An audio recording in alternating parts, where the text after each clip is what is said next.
Hello, my friends. Welcome back to the channel. Thank you for being here. So, this is going to be the first of what I think is going to be a really cool new series. So, if you'll just indulge me for a second, I'll explain why and what you're about to see. I think that it's pretty obvious UFOlogy has an enormous problem, and that is that it is entirely North America focused.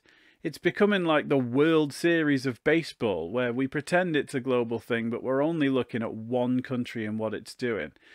And for many people, their hope to progress this subject or get disclosure or whatever is kind of hoping that the American intelligence community will one day go, do you know what? We've had a change of heart. Yes, we've done X to this person. We've done Y to that person. We've got this secret tech that we're back engineering. It's never going to happen. We will all be long dead before America admits anything.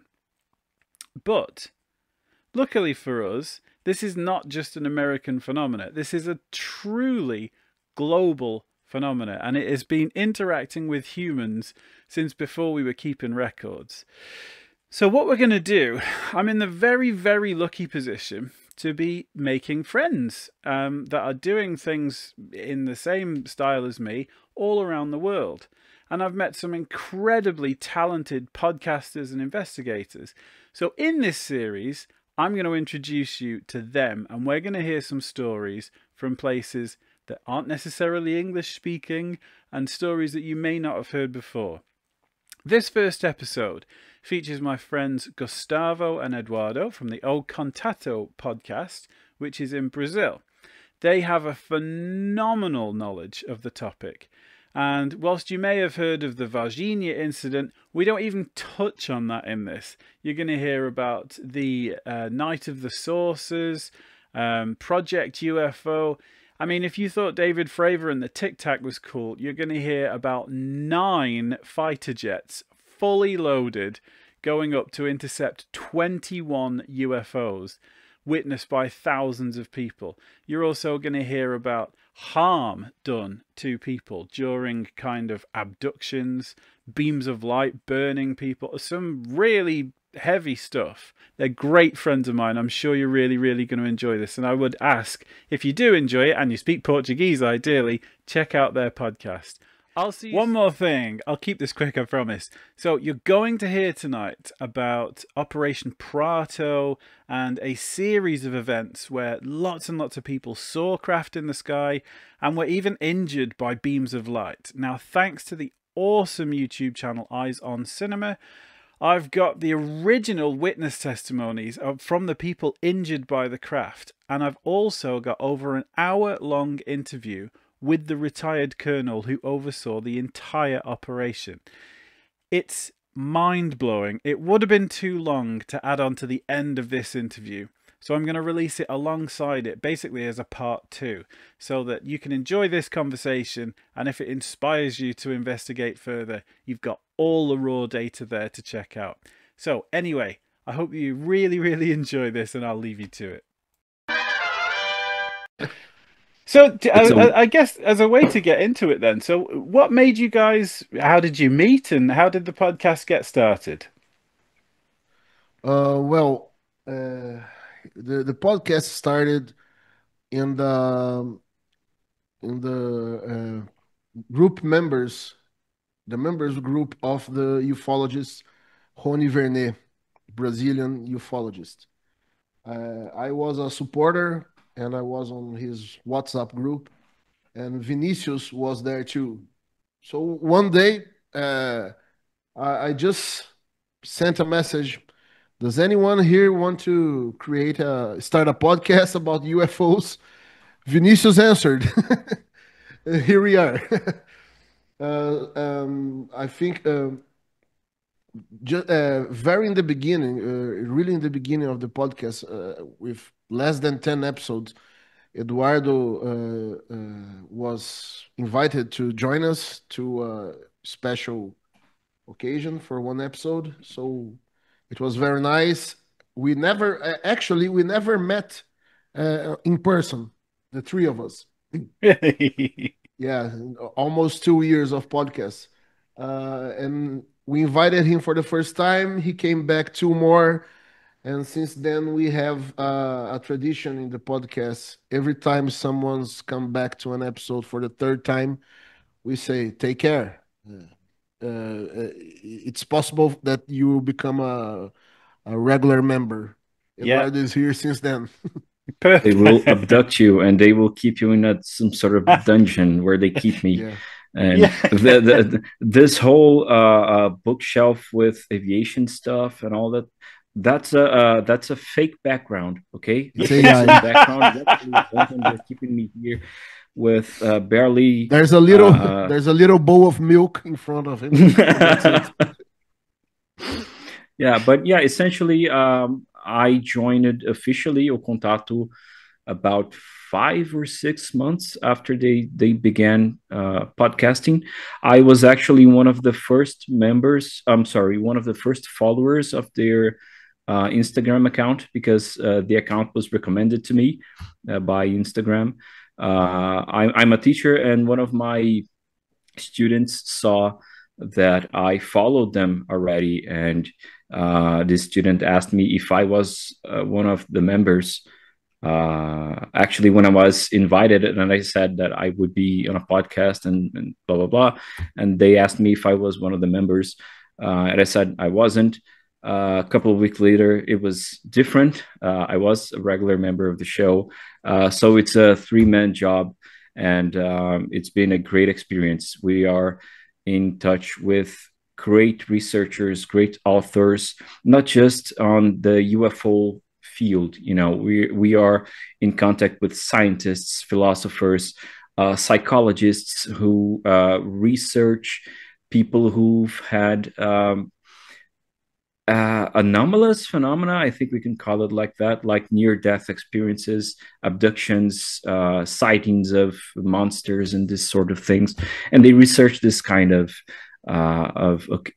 situations, of cases, and we have a wide view of this phenomena. We don't like to call it a UFO podcast. Actually, we don't usually call those things UFOs or UAPs or extraterrestrials, as many people will call. We just say it's the phenomenon because we don't actually know what that is, and we have no smoking gun to say that they are aliens, for example, in the extraterrestrial meaning of the word. So we can't actually say that they are extraterrestrials, but we do know there is something going on. There is something anomalous and unidentified and unknown. Yes, those stories are real. This thing is happening. We don't know exactly what it is, so we just call it the phenomenon. I really respect that. I really respect that. I think yeah, the narrower you look, the less you miss the crossovers with so much of the other stuff that we can't explain. And until we understand in greater clarity what it is, then it's silly to make too much of a niche or have a conclusion and then try and make the data fit it, isn't it? So yeah, I really respect that. Like I said, I mean, I've been a big fan of the Instagram for a long time because it doesn't tell you what to believe. It just gives you data, and I think that's a really powerful thing. And it's like a multispectral analysis. As you, in my case, I mean, my mum's a psychic medium, as I've said in some of my things, and as I became interested in anomalous stuff in the sky, trying to understand what I'd seen, all of a sudden there were these crossovers as I learned more about it with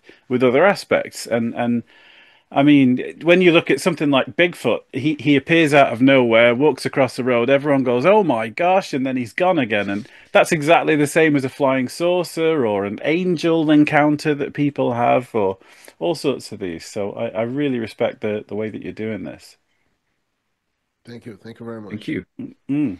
So, I mean, I don't want to tee you up too much, but I think South America is such a fascinating place to study this because it hasn't got all of the influence of the Hollywood kind of cartoony stuff that we know from North America, and everybody knows about, you know, the Virginia and stuff like that, but there's such a rich history of far more interesting stuff going on. So, do you guys want to give us a little overview, or I know you've got a few bits to talk about.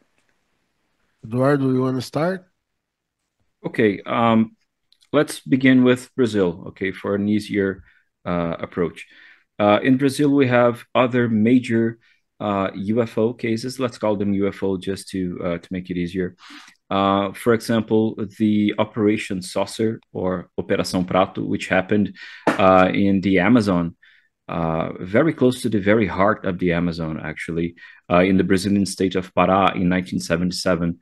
For about 4 months, military from the Air Force, Brazilian Air Force, they investigated sightings of strange lights, and sometimes they could see objects inside these lights, and they would fire some sort of beam towards people in a village near the beach, and this beam of light would paralyze usually women, but sometimes men as well. They would paralyze the victims, and in the following days, those victims would have the diagnosis of anemia, and they would also have on the chest some sort of marks that would resemble small burns or even needle punches. It happened in. It had been happening. I'm sorry. It had happened for some time when the mayor of the city called the Air Force. The Air Force sent a team to investigate. They stayed there for 4 months, and then they concluded that there was nothing they could do to prevent that from happening, to stop that from happening. So they just were called back to Belém, which is the capital of Pará. But we know today from the effort of several researchers, independent researchers, that this investigation continued silently within the armed forces, not just Brazilian armed forces, but also with the help of foreign agents, possibly American. There are also sightings of a strange European woman that would walk around the city sometimes with a lot of men, like if they were bodyguards or something, and they were meant to help her. And sometimes they would talk to people. And there are a lot of strange stories like these. The recent Netflix series, I forgot the name, the George Knapp series. He made a show for Netflix, and in 2 episodes, they show the very place where these Air Force men stayed camped on the beach, and they had contact with that phenomenon. And they talked to people who had contact. They talked to the doctor of the village who diagnosed the patients with anemia, and they talked to authorities who were there at the time, and they have the whole thing laid out there. So it's a very important thing that happened, and we have not only the reports, the verbal reports of people. We have also films and documents that were produced by the Air Force at a time, and they were only revealed to the public by the commander of the operation, Wirangi Holanda, in the 90s, okay, to a group of UFO researchers. And that's how the operation became public. And there are more documents that the Air Force still holds about this case, and they are not giving any signs of making them public or anything like that. We do know that some of those photographs, they might have been altered. Somebody tampered with the photographs somehow, maybe to make the story bigger. And that's one of the most important cases we have in Brazil that usually, for what I see outside the country, people don't usually talk about. Yes, there's a lot of Varginha stuff, but Operação Prato is also very important. I think it's important I've to seen. say. Sorry, Gustavo. Yeah, carry No, on. go. I was just going to say I've seen a face-to-face video with, I think it was the officer that was in charge of that, And I mean, it's a very long account, but he's smoking lots of cigarettes and really getting it off Yes. his chest. It's fast. I'm going to release it alongside this interview that we do, but it's how is it? Is it? I don't understand how something like that can happen and then it kind of fade away. You know, you'd think that people that would be a really significant part of the culture in that area. So is that the case, or what sort of where are they at with the conversation about it over there? Well, at the time, it was a big topic of discussion in the news, especially in the region, in the state of Pará. It made a lot of headlines on newspapers and broadcasts, but it's the whole operation took 4 months. After that, the sightings actually never stopped. There are waves of sightings in that area, not only in the state of Pará, but in Acre, in Amazonas, Roraima, Rondônia, the other northern states of Brazil, in the Amazon forest. So it's a pretty active area.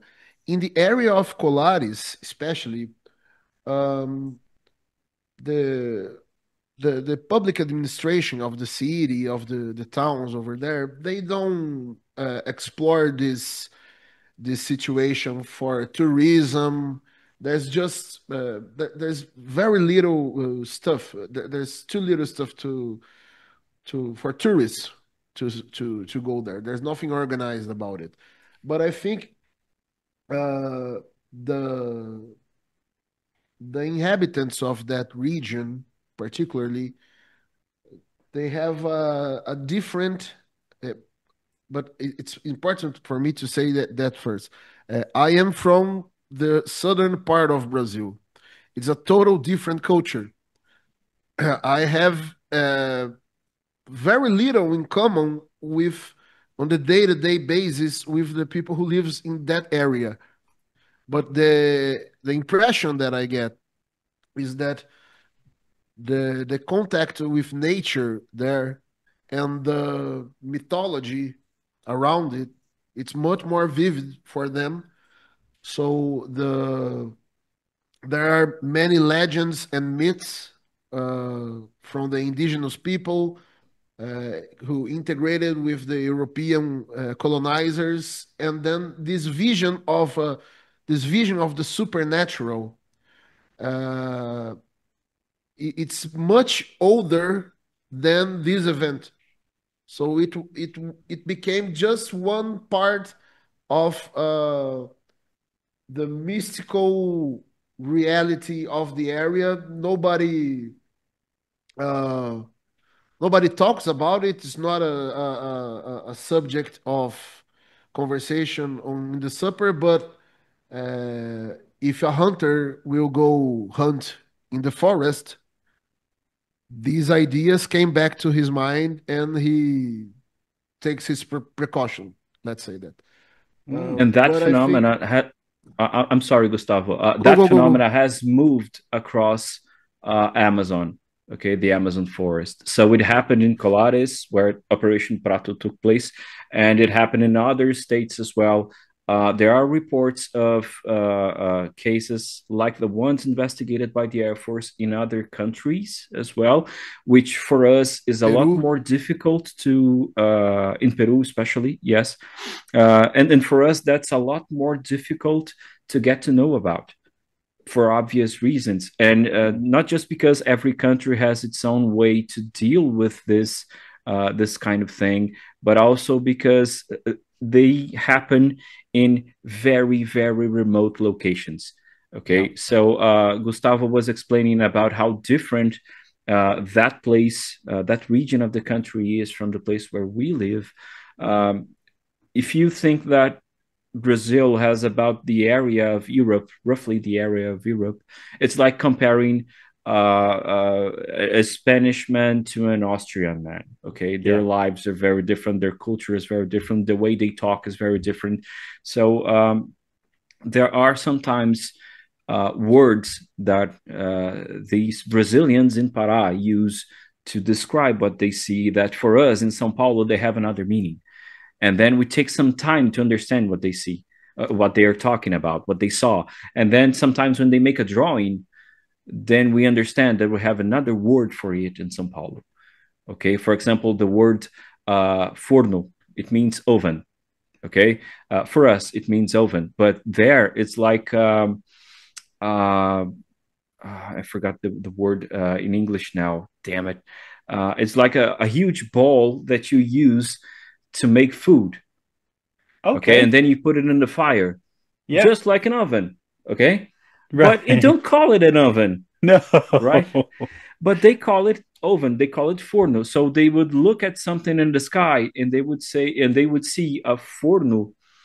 And for us, we read that and say, they saw an oven in the sky. It makes no sense. And then they draw it. It's something like a saucer, like a Right. bowl. You see, so even for Right. us, sometimes it is difficult. And those people, they don't. Please don't get me wrong. These are some of these cases happened in some of the uh, poorest regions of the country. They have very little infrastructure. Okay, and these are very simple people. It's very In the common, 70s. especially in the 70s. They're very simple today. In the 70s, they were people were even simpler. They were very little instructed, formally speaking. So sometimes they had expression difficulties when dealing with people from other states. And one of the reasons the Air Force sent a team from Pará is that because they knew the region very well, especially Urangi Holanda, because Holanda was a phenomenal investigator. In fact, he discovered that the Americans had in another state in Roraima, closer to the border, northern than Pará, they had a base in which they would launch spy balloons. And that's an actual place you can visit today. It's literally in the middle of nowhere, but people sometimes visit it. And you have some abandoned buildings there, some abandoned gates. People take pictures, and there are signs in English and those kinds of things. And he discovered that during this operation. So he was a very good investigator. And that's one of the reasons why the Air Force put him in charge of this. And That's there were footage, films and photographs that he made with his own camera and his own material. That when the operation was suspended, the Air Force confiscated those materials, and he never saw it again. I wonder And why. Yeah. yeah, It's interesting you were and saying that, Eduardo, because I know there's an account of Roman legionaries, and they were saying that they saw shields in the sky, and it seems like it's a human thing that you see something that you have no idea what it is, so your brain kind of overlaps it with things that you do find familiar, and whether that's a baking bowl or a round shield in the sky, it's like all of a sudden it's a shield. I mean, the Spanish call them ovni, and that was a new one for me to get used to. But it's all part of this interpretation, isn't it? I mean, I wonder how many religious stories are actually the same thing that these people have been seeing. But if you have a certain faith in a certain thing, you're going to interpret that as something that you from your belief system, aren't you? It's very interesting. But Yes. I have to say from the UK, in my ignorance, um, it seems like the cases in South America are a lot more, um, how to put it, kind of negative, aggressive. like frightening, yeah, aggressive. I mean, I've had a bunch of encounters myself, and it's always been super positive, happy, twinkly stuff. Whereas it seems like you've got in Peru the things that they call the face peelers and Mm. the you know Yeah,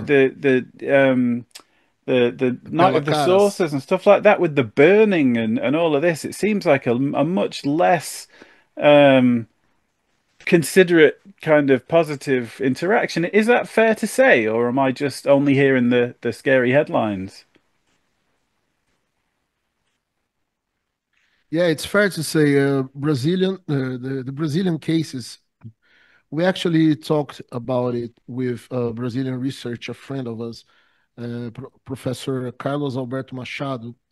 He is the biggest researcher about chupacabras in Brazil, and this genre of encounters, this frightening encounters. And when we heard about, for example, cattle mutilations in the United States or in Europe, it doesn't go too far away from that.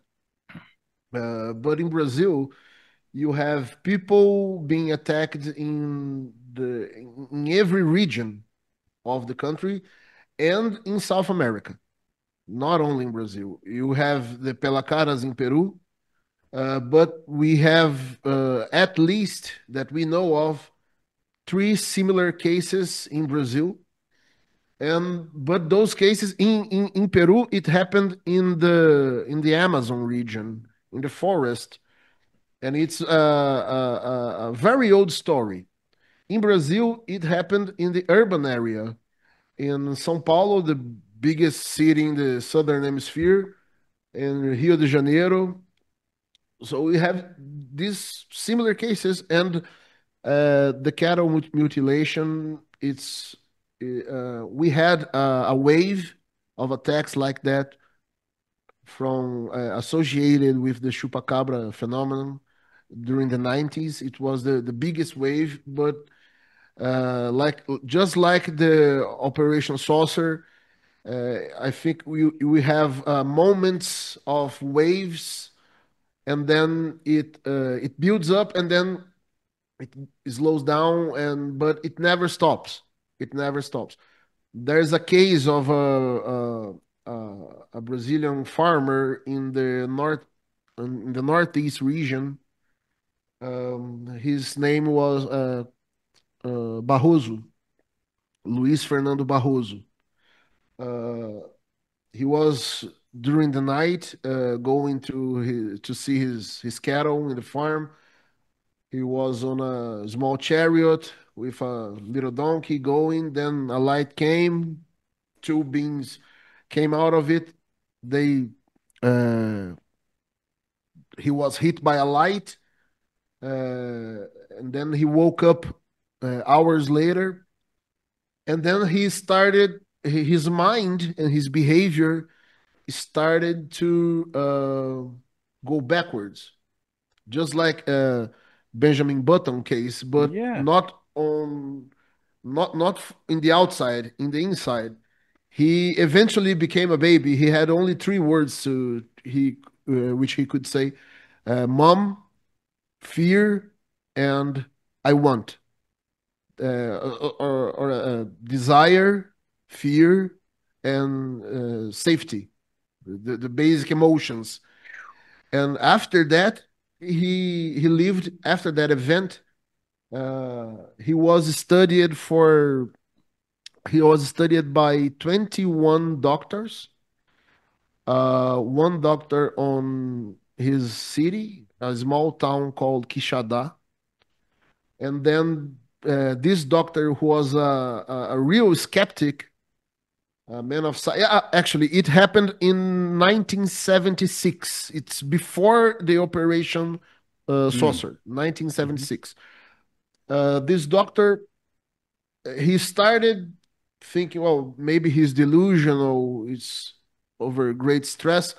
But this man, Barroso, he was seen as a very serious man in the town.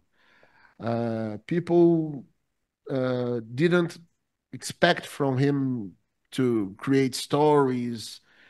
That was not the case. So his reputation was very important for to the doctor, and he started to uh, consider, well, maybe he's not lying or inventing something, and he sent him to a hospital in the capital state in Fortaleza, state of Ceará.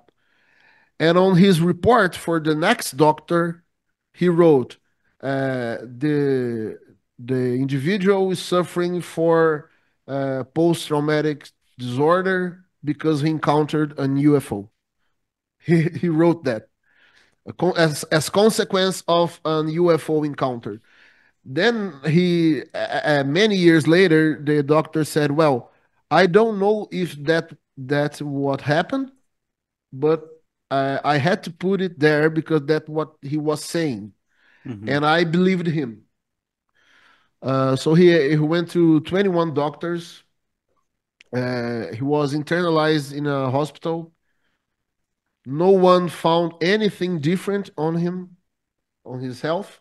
His skin became younger. You know, he he his face skin became younger. His muscles were strong, but his mind went backwards until he became a baby, and he lived for 17 years in this condition Wow. until he died. So uh, it's extremely fair to say that the cases are more aggressive in the I don't know if I can say in South America, but in the southern hemisphere, I think. Mm. I I for the little I know about African stories, you will find some aggressive stories over there too. So, It's very um, interesting. I mean, I met Sisto Paswells, and he mm, was doing Mission Rama in Peru, and yet that was, again, that was a very meditative, positive. That's more like the stuff that you hear more in the Northern Hemisphere. So mhm. but it's really important to talk about all of it, on cases like that one you just said there.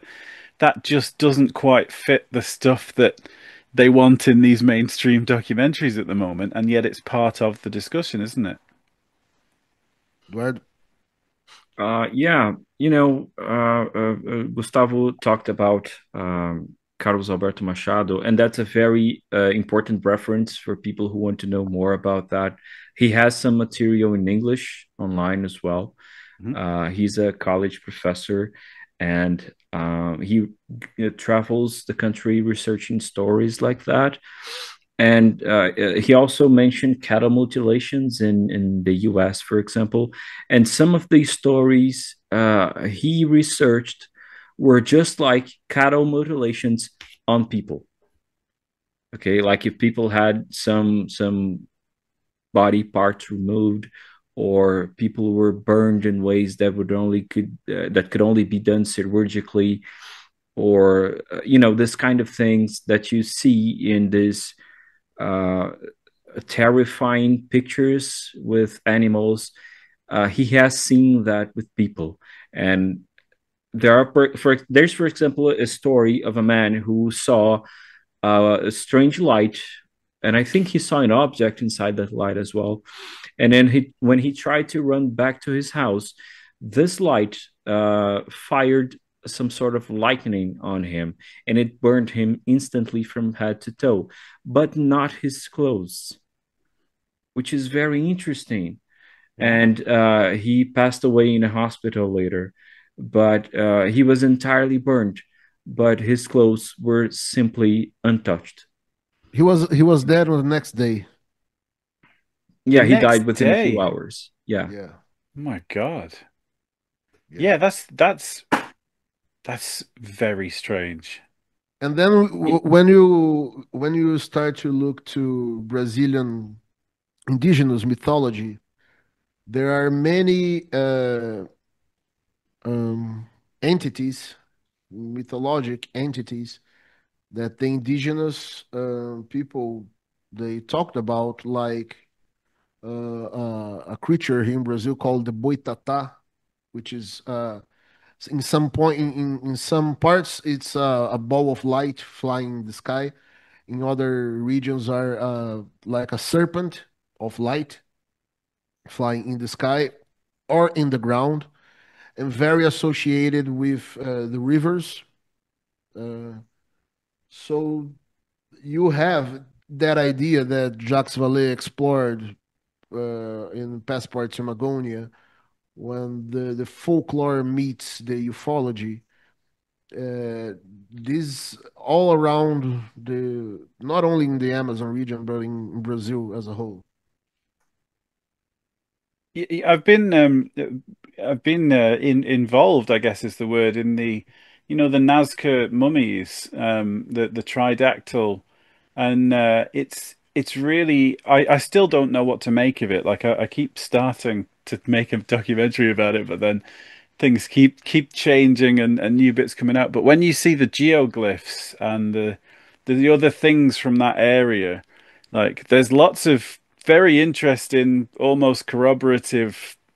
It's obviously a very ancient thing that people have believed in, whether or not those mummies are involved directly with that. But when you see the art on these rocks of these sort of big-headed, three-fingered entities, it's really interesting. And like I said, that doesn't seem to be in the North Hemisphere's conversations about it. So yeah, it's really Yeah, really interesting.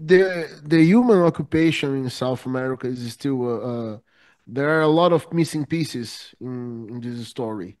We know a lot, of course, but there are always new ideas or new theories or new discoveries being made. And now with new technologies like LiDAR and stuff like that, uh, the Amazon forest is massive and we don't know what's under it.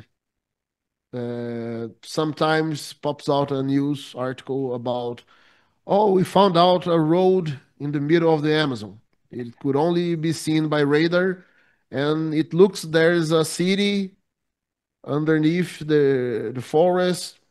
But how can you get to those places? It's impossible. Only the armed forces could go there, and and they won't. They won't go there. Yeah. So the the the it's very important to talk about also about the armed forces in Brazil regarding to this topic, especially the Air Force, which is the most transparent one, but it had a it was active. The Air Force was active in the research during the 70s, but now uh, they are a little more transparent than it seems to be in the United States or other countries, but there's tons and tons of secrets. Mm. Yeah, I wonder how much influence the United States has over the rest of the world and what comes out. It's very, I don't understand how.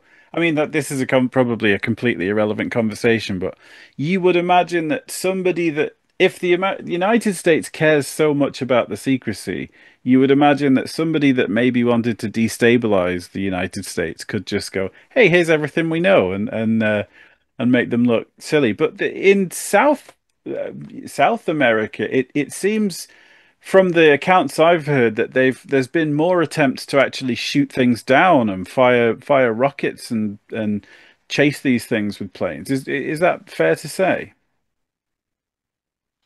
Yes, there is a very interesting story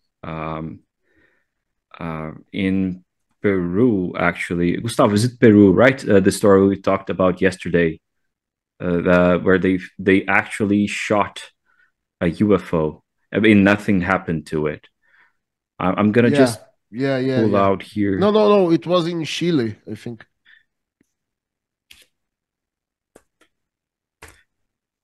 Just 1 second, so I don't say anything I will Yeah, regret. no worries. Like I said, we can cut any bits and Here. bobs out and anything we need.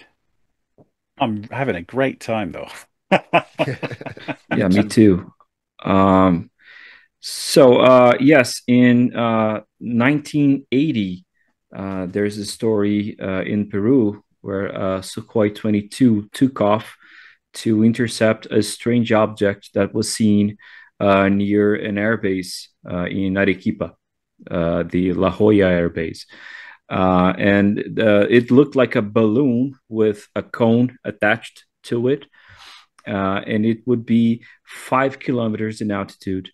I'm sorry, 600 meters in altitude, 5 kilometers away from the base. So it was something they could not identify, maybe a spy aircraft from another country, maybe a threat they couldn't know. So launched they launched an aircraft to intercept it. And as the pilot approached this object, he described some details and then attempted to make some maneuvers close to it to try to scare it away. Okay, like would happen to anyone who would be trying to spy on the base, and then a jet comes closer, gets scared, and goes away. But that didn't happen. So this pilot, Oscar Santamaria Huerta, he was authorized to shoot it down, and he fired 30-millimeter shells. He fired 64 30-millimeter shells against this thing. He missed some of those shots, but he actually shot it with most of them, and nothing happened to it. In fact, he said that he saw waves in the surface of this thing, like if it was absorbing the ammunition he was firing. So there was literally nothing he could do. Maybe Battlefield didn't exist at a time, so he couldn't actually jump out of the airplane and shoot an RPG on it. But I'm a huge fan of FPS games, but let's not get into it. Oh, those old Battlefield games, yeah, that's a big part of my I say so childhood, but I was an adult. Yeah, yeah. Well, more of the adulthood for me. So they realized there was nothing they could do. And then this pilot was called back to base. They observed that weird object for some time, and then it just went away. And to this day, no one knows what it was. It took some time for the Air Force to talk about it. I think it came out in 2007 in an event in the U.S., the Washington Conference, where several military from many different countries, they started talking about experiences they have regarding UAPs. They didn't call UAPs at a time. They started talking about these events, and Oscar Huerta was one of these pilots. It's kind of scary to think that somebody somewhere made the decision to fire on a machine from a civilization which is clearly more advanced. Like that, if somebody did that to America, say, that's only going to end one way, and it's not good. It's yes. Certainly not a friendly handshake with a new civilization. So for all of the kind of negative that we hear, something somewhere's got a lot of patience with us when we keep trying to throw sticks and stones and 30-millimeter shells at them. Oh, those monkeys! Yeah, yeah, yeah. But let them play. All right. Yeah, it must be very interesting. I keep thinking of this sort of the idea of sea monkeys in a fish tank, and it's like humans, and one minute they've got bows and arrows, the next minute they've got little space shuttles, and then and it must be very entertaining to see. And they look at it, so cute. Look at them. Absolutely, yeah. Oh, look, they're blowing each other up. We'd better, yeah. I think they're not quite ready for us yet. Yeah. Yeah. It's like watching a gameplay of Age of Empires or something like that. Exactly. 100%. Yeah, yeah, yeah. So, what are those the cases that interest you the most? The ones with sort of Air Force involved, No, or the best Brazilian case I think involving the Air Force is the official night of the UFOs. It happened on May 19th, 1986, and it was actually the culmination of a wave that started happening on that year. We did a show with Jackson Camargo, a friend of us, and the the best researcher on this case. And one this case is very interesting because it involves uh, too many people. There were massive sightings, too many objects, at least 21. It involves nine nine aircraft, Brazilian Air Force aircrafts, and the Air Force. The Air Force after it took a press conference with the pilots, and everybody was talking about what they saw. We have the recordings of some of the conversations between the pilots and the flight control. So there's lots and lots and lots of evidence about this story, which was released by the Air Force. Eduardo, do you want to say something about this case? Help me Uh, here. yeah, it's a very important. I think it was good to try to describe what happened in a short way. Yeah, if you look it up, you will probably see that five Air Force jets pursued 21 objects that night. But that's not everything that happened. Jackson Camargo, Gustavo mentioned him. He's the best investigator in this case in the world, probably, at least uh, publicly speaking. As a civilian, I am sure, I'm 100% sure the military did a very long investigation about what happened that night, but they never disclosed it to the public. He accounted for uh, dozens of sightings in at least 11 Brazilian states. And he also discovered that there were four additional aircraft, okay, including two fighter jets over Sao Paulo, where people were seeing lights as well. And Osiris Silva, the founder of Embraer, the famous Brazilian aircraft manufacturer, Embraer began as a government-owned company, and he was a member of the government at the time. So he was the founder of it, and there's a whole story. But he was he was flying to Rio de Janeiro, I think, to be or to São Paulo. I don't remember now because He was coming from Rio to São Paulo, I think. Yeah, he was flying because there was going to happen an event about Petrobras, which is the biggest state-owned company in Brazil, one of the biggest oil companies in the world, and he was going to be the president of Petrobras. So he was the president of Embraer, and now he would be the president of Petrobras. And on that day when the event happened, the day after the official night, he And joked he was a with, military man, right? He was from the Air Force. yeah, he was a retired Air Force colonel. He Yeah. is a retired Air Force colonel. He's still alive. He joked with some reporters who asked him about the UFOs that were seen the night before, and he said, "Yeah, the jump from Embraer to Petrobras is so big. I ended up seeing things that don't exist." So he made a joke about it. But the thing is, people in São Paulo were seeing lights, and Osiris Silva, later in an interview, he said that he on his plane he was in touch with two Air Force aircraft over São Paulo who were chasing a strange light in the sky. Okay. It happened several times during the official night, during the official 4 hours that the Air Force accounts for, but about 4 hours. But the Air Force documents, they never show jets over São Paulo.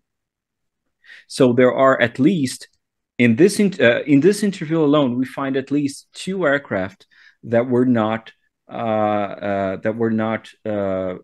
disclosed by the Air Force documents, and the Air Force says they release everything they have. That's not true.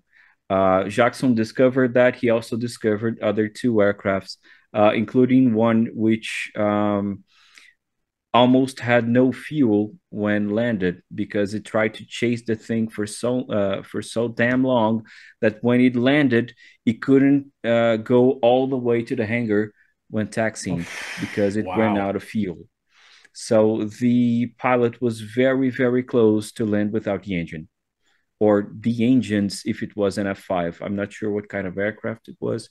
We had two kinds of fighter jets chasing lights that night. The F5, which had been bought from the Jordanian Air Force, I think, and the Mirage 3s, which had been bought from the French.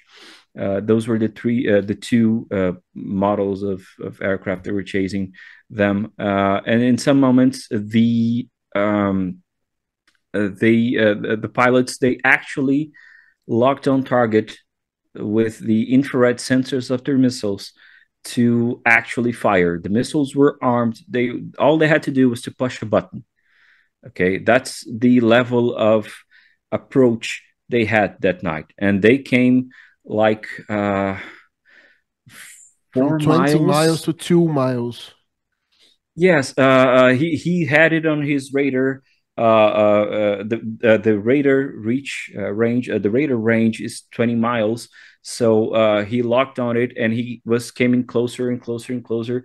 And when he got 2 miles from the target, it just shot away very, very quickly. And in some moments, they reached Mach 15. We have records of radar tapes and interviews of pilots saying that they calculate Mach 15 on those aircraft. That's 18 kilometers per hour, something like that. And no human aircraft can do that to this day. I'm a physics undergraduate student, and I was part of a study years ago to develop a hypersonic vehicle, and we made a huge effort. We never actually built it because it's super expensive, but we designed it, and we made a very, very compelling effort to make it fly to Mach 7.5, I think, or 7.6, and it was at the very edge of the material we had, at least in the simulations. So Mach 15 is something absurd, and we have evidence it happened. It's not just some fighter jet pilot who was filled with adrenaline and he ended up hallucinating in one moment. No, we have civilian pilots. You got the radar personnel, which is also controlled by the Air Force. We've got maybe thousands of people who were eyewitness to those things.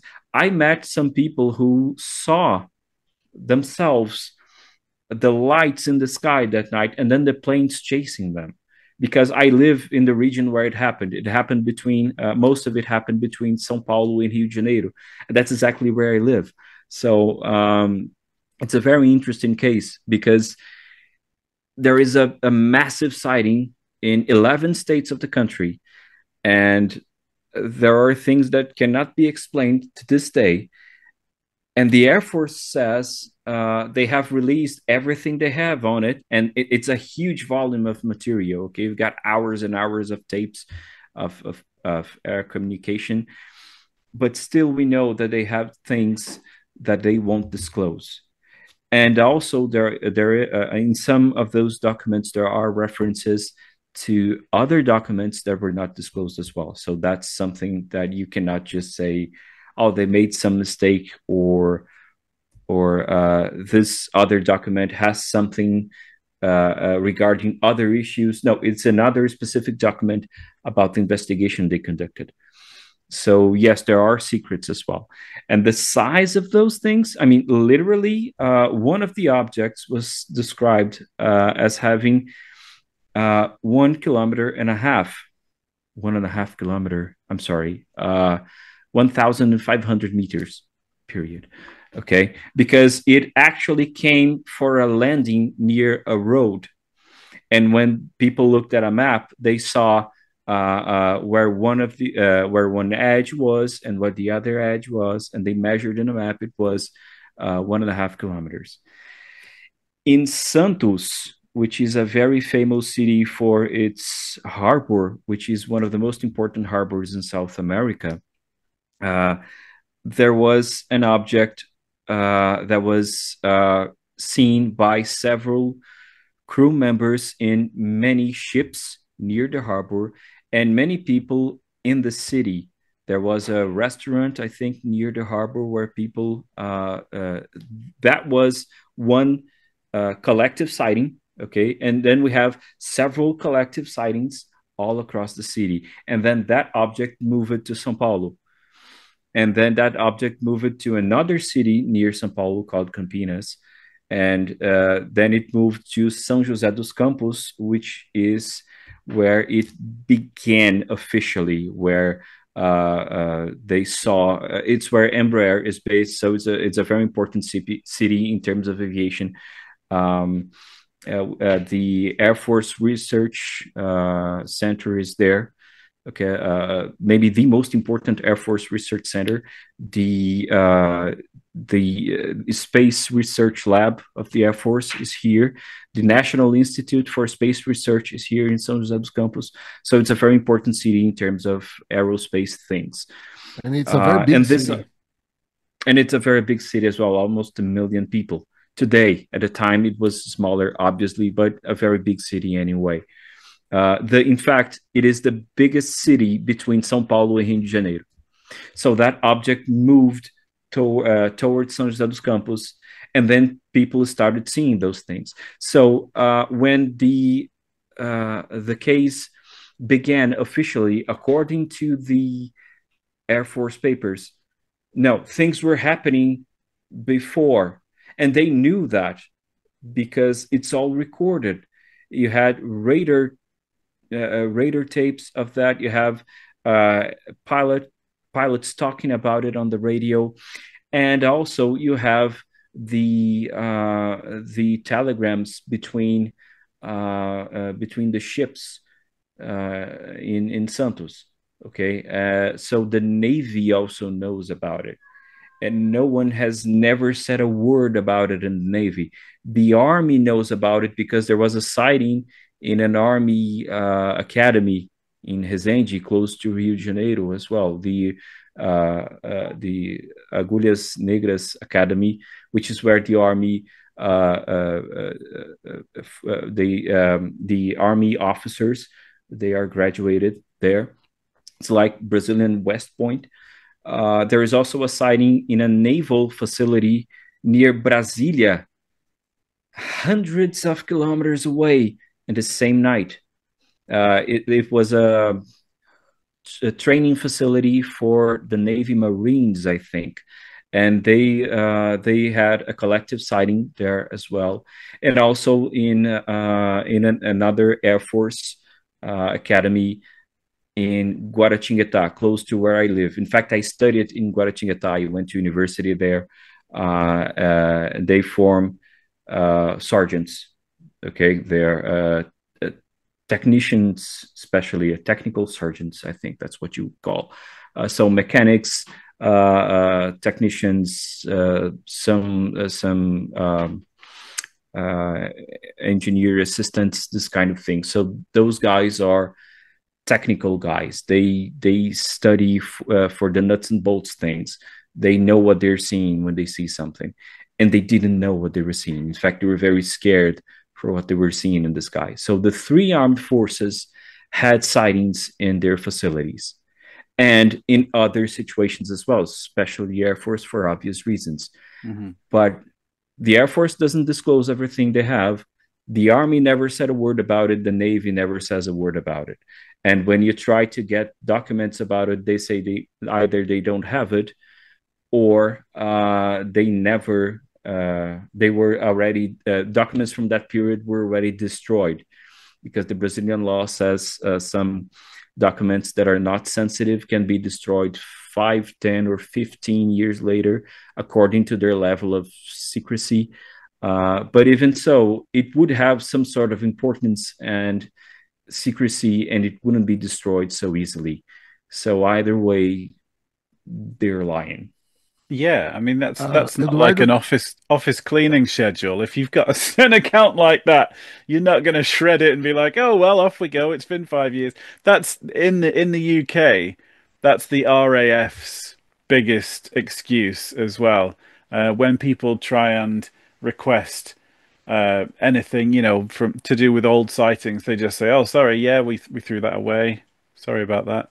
Nothing to yeah, see here." Eduardo gave us a masterclass about the case, but I would like to ask him to show an image to share Yeah, his screen. perfect. Eduardo, shows him the a screen of the map, an image of the map of the region. Could you do Okay, it? Okay, so let let me me pull it up just. here. Oh, there we go. Perfect. I think I can. Okay, so these are some of the pilots and the planes that were Yeah. used that night. This is a Xingu. Okay, it's the plane that Osiris Silva was flying that night. This very plane, not just the model, it is manufactured by Embraer as well. Hmm. This is a map of São José dos Campos. Okay, so here, Aeroporto, the airport. The Yep. red dot there is the control tower of the airport, where you read Petrobras. It's a Petrobras refinery in the city.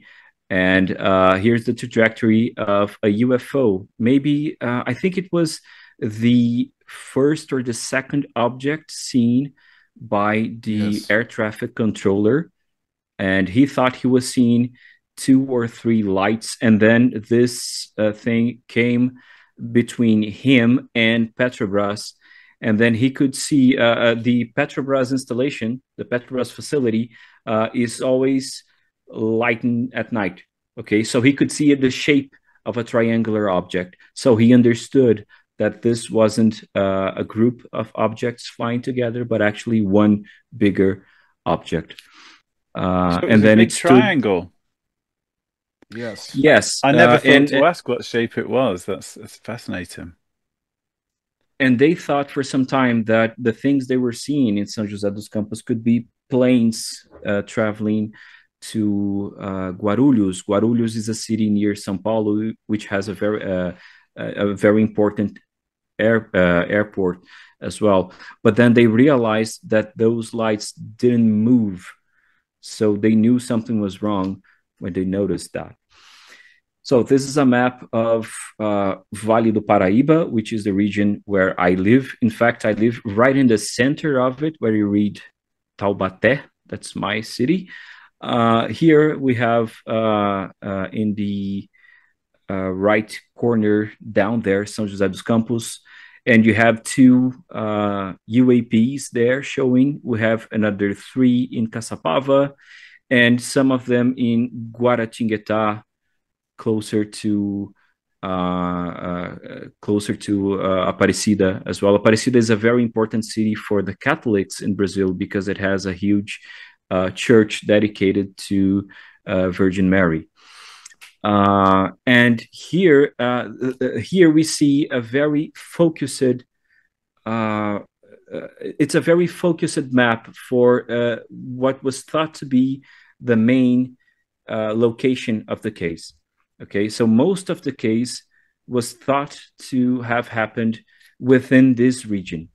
Mm-hmm. I talked about the Air Force Academy that graduates the technicians. That's in Guaratinguetá, there where those UAPs are appearing. So those were the UAPs they saw that night. And here, closer to São José dos Campos as well, depicting another moment.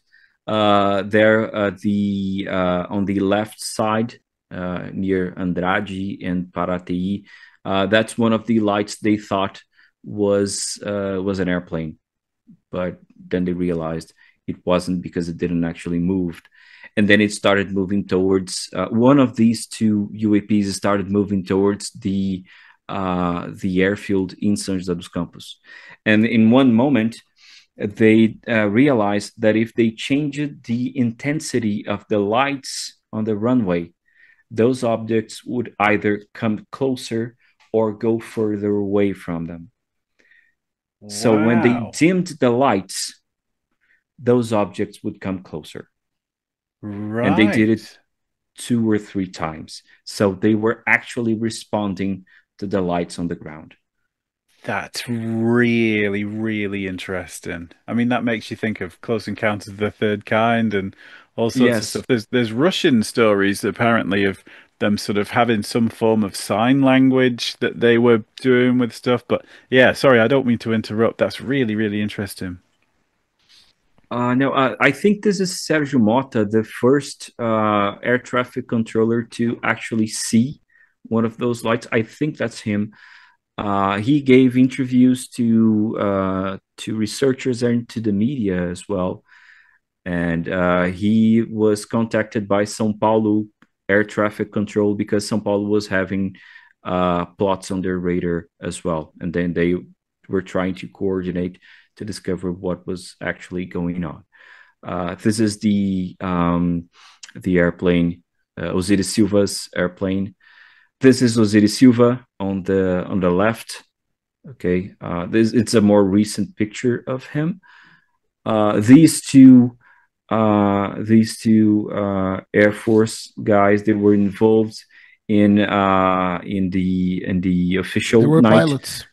They were pilots. Yes, they were pilots chasing the lights that night. This is from an event the Air Force held the next day. The following day. Okay. Mm-hmm. So instead of trying to cover everything up, the Air Force just came and said, okay, thousands of people saw this. There's nothing we can do. So let's just present these pilots to the people and get the media here. And they made a press conference. And many reporters asked a lot of things to these pilots. And from more technical stuff, like how close did you get from it, what color was it, to wider questions like, do you believe in extraterrestrials, do you believe what you saw was an alien spaceship, and this kind of thing. And I think their answers were very appropriate considering the kinds of questions they were being made. Like I can't say if that was an alien aircraft or not. I don't know. I have no elements to answer that question, but it was reddish. So they knew the color, they knew the distance. Yes, they knew those things and they talked about it. But regarding the nature behind that phenomena, they didn't actually talk about it. This is one of the pilots, one of the F5 pilots. He gave an interview, a very famous interview years later, to Fantástico, I think. Fantástico is a very famous TV show in Brazil, with the biggest TV network here called Globo. And he was already a civilian pilot, I think, later, and he could give more details at a time. But these guys are contacted until today. Okay. This one also, Captain Viriato, he also became an airline pilot later. This is the Mirage 3. Mirage. He flew. And I have a picture with this aircraft as well. This picture on the left was taken in the Air Force Aerospace Museum in Rio de Janeiro. It's a beautiful place. Very nice place to go. And 2 other pilots as well for the Mirages that were dispatched that night. When you think that the Air Force disclosed a lot of things regarding what happened between São Paulo and Rio de Janeiro and not what happened on the rest of the country, you may ask, why did they dispatch fighter jets from a base near Brasilia? It made no sense from an airplane to fly for so long to intercept things that were hundreds of kilometers away if they had more jets closer to where it was happening. So today we understand why, because there were sightings in those places as well. And Yeah, that's really interesting. maybe they had attempted to intercept something that we don't know yet because it was never disclosed. Also, because there were 4 additional pilots that we don't know their identities. We don't know what planes they flew, but we know that they were dispatched because there are references to them. And, it's maybe the biggest mystery today regarding this case is not about what actually happened, what was behind the phenomena, but what happened to these 4 pilots, and why does the Air Force doesn't talk about them? Why doesn't the Air Force talk about them? Why the silence? Why? What's so serious about this? All the other pilots, they attempted to intercept, but they failed, not because they weren't good enough. No, they were very good pilots, but what they were chasing was far superior than what they had in hands, than their aircraft. So And what these other happened to four, the other 4? That yeah, was going to be a and question I there was going to ask. there was a big press conference on the next day with these 5 pilots, but without the other 4 pilots. They weren't there. They were not there to talk. That, But that, now the, we know that was more for airplanes in the sky. that's such a big question. Is if it can't be to keep the story quiet, because if you're already going to say that there's 5 fighter planes in the air, then telling the truth and saying that there was another 4 isn't going to freak anybody out. So it's you know Eduardo, it let me ask you just something quickly. Uh, 9 air fighters in the sky at the same time in Brazil. In Brazil, how common is this? Is this a regular thing? 9 at the same time? It depends on it depends if the Air Force is conducting some sort of training operation or patrols over the Amazon. I would say that the amount of planes in the air isn't the question itself, but the kinds of planes. Okay, Mhm. at the time they could have used uh, less powerful planes to patrol the Amazon, for example, as we do today with the Super Tucanos. They are different kinds, a different kind of plane entirely. They are air patrol and ground support, but they were in a place where they usually don't fly. Okay, you wouldn't find 9 fighter jets over São Paulo and Rio de Janeiro because there is nothing to threaten São Paulo and Rio de Janeiro. There is no drug flight. There's no illegal flight happening there. In over the Amazon, yes, that's a real concern for the Air Force, but you wouldn't find them over here. So the real question is how unusual it is to have this specific kind of plane in this specific region, and that is highly unusual. Okay, unless the Air Force, if the Air Force is conducting some sort of exercise, some training operation, Which was not the or case, but because they never said it. they never said it, and they would have probably made some public relations operation about this so that people would actually look and say, oh, that's our Air Force, that's so cool. People would know what's happening, and that's what they do in Brazil. They always advertise their operations for public relations reasons. And so it wouldn't happen if there wasn't a training operation some sort, or if the country was being invaded.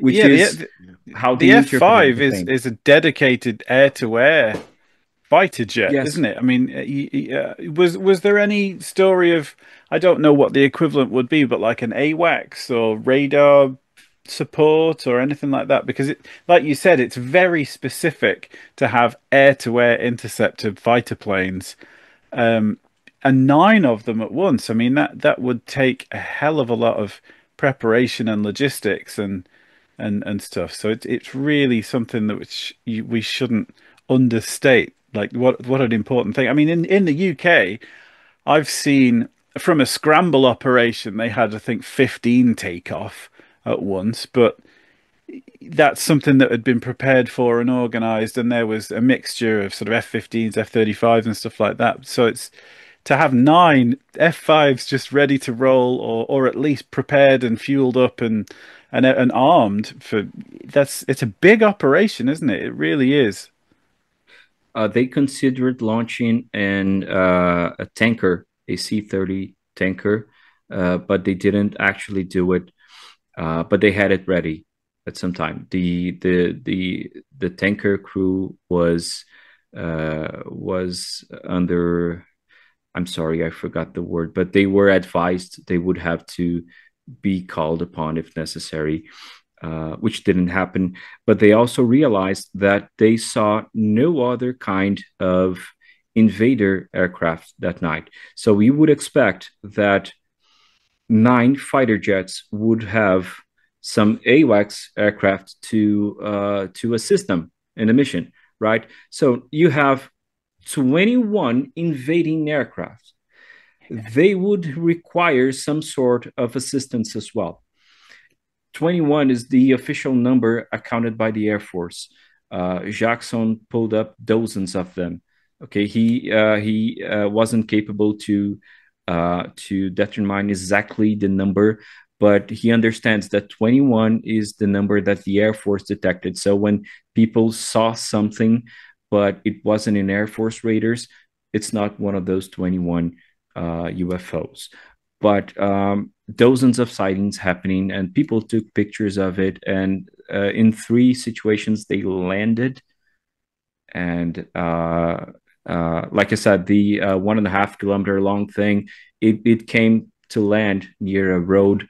That's how they knew it was 1.5 kilometer long. And they saw motherships sometimes. They saw these objects converging into a bigger object on radar and then disappearing very, very fast. So you see pretty much everything you would not be expecting to see if the country was being invaded by anyone else on Earth.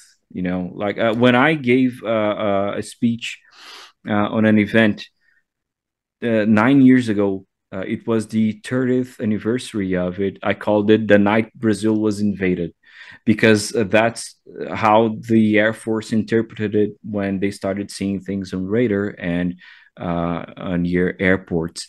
And so they reacted to an invasion. They reacted to an aggressor. They reacted to an aggressor on our airspace. But then this aggressor showed no actual hostile intention towards our aircraft. It showed no hostile intention to any potential target on the ground. Come on, it was over São Paulo, it was over Santos, it was over Rio de Janeiro, São José dos Campos, very important cities. If you look up those cities, you'd find very important, not only touristic things, but economic contributions to the country. Like I said, the most important Air Force Research Center is in São José dos Campos. Embraer, the factory, the offices, they are in São José dos Campos. Everything aerospace related is in São José dos Campos, except for the launch facilities, which is in Maranhão, near the equator. But if they actually wanted to attack us, they would have done it. If they wanted to drop a bomb, if they wanted to fire guns to other planes or to targets on the ground, they would have done it. And there was nothing we could do to stop them. I'm not saying the Air Force is incompetent. No, that's not what I'm saying. I'm just saying that what they found that night, is far superior to the technology they had. In fact, it's far superior to the technology any nation on earth had back in the mid 80s. It's a mind blower. That's amazing. I can There's see. I've there's got some there's some interesting aspects of this story too. Uh, uh, Everything happened, basically. Everything happened. You have people on the ground seeing objects, seeing aircraft objects, while the pilots they don't see. They only saw plots in the radar. Oh wow. But at the same time, you had pilots seeing balls of light like Osiris Silva. So you have all kinds of stuff. It makes no sense sometimes. The person on the ground, the people on the ground seeing the object, the same object air fighter is chasing, but he doesn't see. He's chasing because he sees it on the radar. There's lots of stuff like this in Lots this of case. threads to Sometimes pull. Yeah. sometimes they flew in formation with the fighter jets. Like Yeah. in one moment, one of the F5s, I think, was companioned by four plots in one side and three plots in the other side, and he couldn't actually see it. But the guys on the ground on the radar stations were saying, "Hey, they are right there with you. They're just." And he started maneuvering, and they would maneuver with him. They were flying information. One of them was chased by another plot, and he actually pulled up, and he did a very hygiene maneuver to try and see the thing. He couldn't actually see it. He could look at what it was, but he wasn't seeing it. And they knew that they were there because of the radar signatures, but the pilots couldn't see them. And like Gustavo said, the opposite also happened. They were seeing things that were not showing up on radar as well. So uh, it isn't consistent 100% of the time. Sometimes they were seen by pilots, they were detected visually and on radar, but it didn't happen all the time, both ways. Sounds a lot like On the the most populated area in Brazil. Yeah. well, Mm. there we go. Yeah, yeah, that's is important to remind people. It sounds a lot like the Ryan Graves, like the Red Rippers encounter when they were upgrading the F-18s forward looking infrared, and then all of a sudden they Yeah. start noticing all these stuff, and sometimes they couldn't get a visual, and yeah, it's fascinating, man. I And could Jackson also talks about the different behavior between those objects. One pilot had an interaction with some objects, uh, which looked like to being showing off, displaying their capabilities, while the others were just flying by, and others they behaved like they were playing. So there's this different accounts of like almost like personas yeah. on these interactions. That's fascinating. Absolutely fascinating. This is exactly the stuff that I find most interesting from the historical accounts. So, what are you guys working on next? What have you got? Any big things coming up that people can come and check out? Eduardo. I was gonna say Gustavo. If people speak Portuguese, definitely they can come and check out.